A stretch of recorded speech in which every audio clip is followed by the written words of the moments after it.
बस शायद अल्फाज नहीं है। वो हमारा भाई नहीं था, वो हमारे वालिद साहब थे।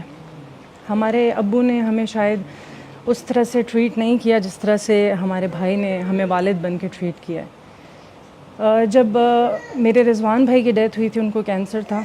मुझे उसका कुछ आइडिया नहीं कि वो क्या सिनेरियोज़ थे, क्या हुआ था, लेकिन हमें वो कुछ यादें हैं जो माँ बाप ने बताई हैं। उसके बाद मेरे भाई ने, बहुत छोटा सा था, मेरी और उसकी एज में इतना फ़र्क नहीं है।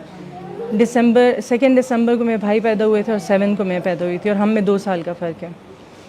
तो मेरे भाई बहुत छोटे से थे। उन्होंने मुझे बोला था कि खुशी, मैं तुम्हारा बाप हूँ। बहुत छोटे थे वो तब, हम में बहुत कम फ़र्क था। आपको मेरी अम्मी ने अपने इंटरव्यू में बताया था कि हम एक दूसरे को तकिए मारते थे, पिलो फाइट होती थी हमारी। तो मेरे भाई कहते थे कि तुम मेरा कमांडो हो। मतलब वो मुझ पे बहुत ट्रस्ट करते थे और मुझे कमांडो समझते थे। जब भी मेरे भाई, जब उनकी शादी नहीं हुई थी, जब ये सारा कुछ सिस्टम नहीं था, वो मुझे बोलते थे कि तुम हमारे घर का जो सरबराह हो, मतलब हम मेरा बेटा हो तुम।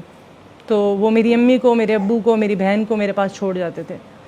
उनको ट्रस्ट था कि ये बेटों की तरह मुकाबला करेगी। और जब मेरी अम्मी कभी बीमार होती थी या कुछ भी होता था, मैं पूरे CMH, पूरे दुनिया में जहाँ भी जाना होता था, मैं उनके साथ पूरी तरह से वो जो है वो करती थी।